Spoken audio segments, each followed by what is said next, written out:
Ayan, hello everyone! Tayo magluto ng spare ribs with dark vinegar. Ito yung ating ingredients.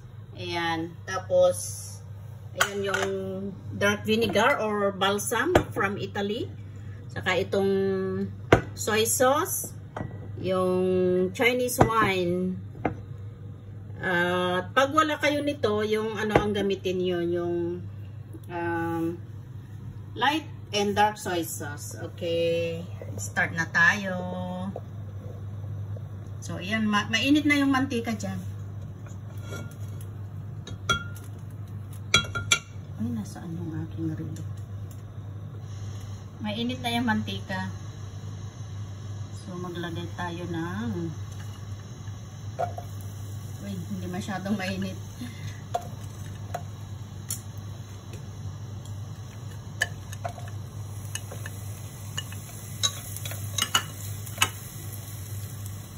Ayan.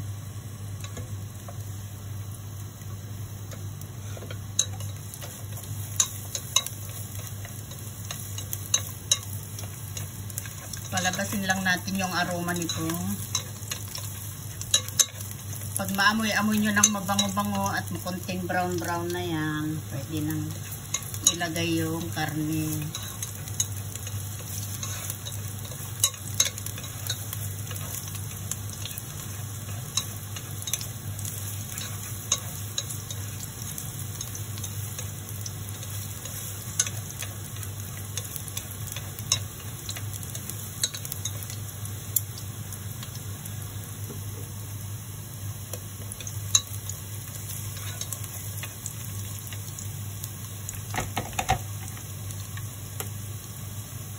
Kailangan itong karne ay maano yung kanyang mga dugo-dugo. Kailangan ito ay ano, mag-iba yung kulay.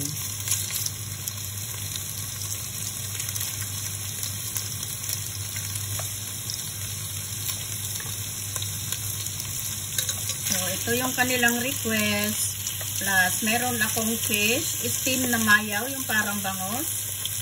At lagi kong pinapakita dyan sa photos. At meron akong pansi with hipon. Alam nyo ba yung pansi? Yung parang bihon sa atin. Ano bang isang tawag pa doon? Nakalimutan ko na. Ang tawag kasi namin dito ay pansi. Tutanghon ba yun? Wait lang ha, papakita ko yun.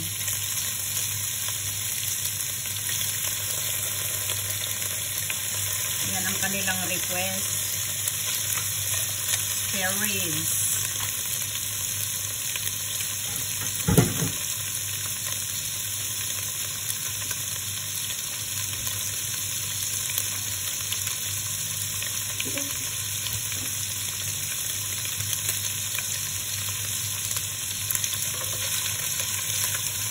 Ayan, kahit ganyan lang yung kulay niya. Oh. Not necessarily na mag-brown. Para lang maalis yung dugo na ano, iba yung kulay.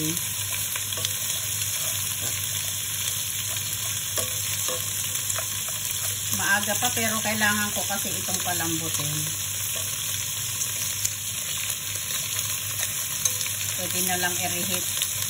Ganyan pagka marami tayong bisita, yung mga pwedeng maghintay na mga menu, pwedeng lutuin na maaga.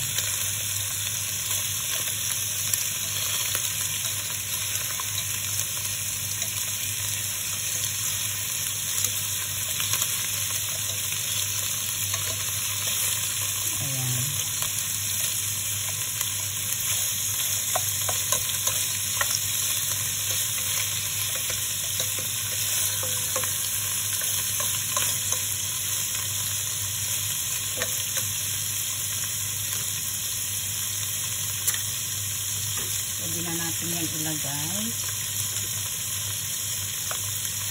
para lumabas yung kanyang aroma. Mabango-bango yung amoy. Ayan o, yung ganyan o. Kita nyo yan. Ang bango.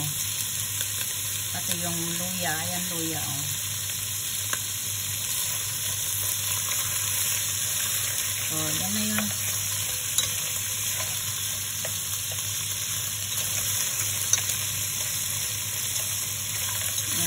ito, lagyan ng soy sauce. Hintayin na magganyan ang kulay. Ayan o, tingnan nyo guys o. Medyo, ayan o, medyo nag-shrink konti yung meat. Ayan o, tingnan nyo yan, may dugo-dugo kasing ganyan. Kaya kailangan natin i-silve yan, para masarap daw. Ito lagi yung mga order nila pag may bisita eh. So, lagyan natin ng konting rice wine. Shaoxing wine. Ganyan lang kali. Konti lang ha. Konti lang. Ito na nga yung ano ko. Pagsusukatan ko na lang ito. Half. Para mas madali yung sukat. Ayan o. Kalahati lang.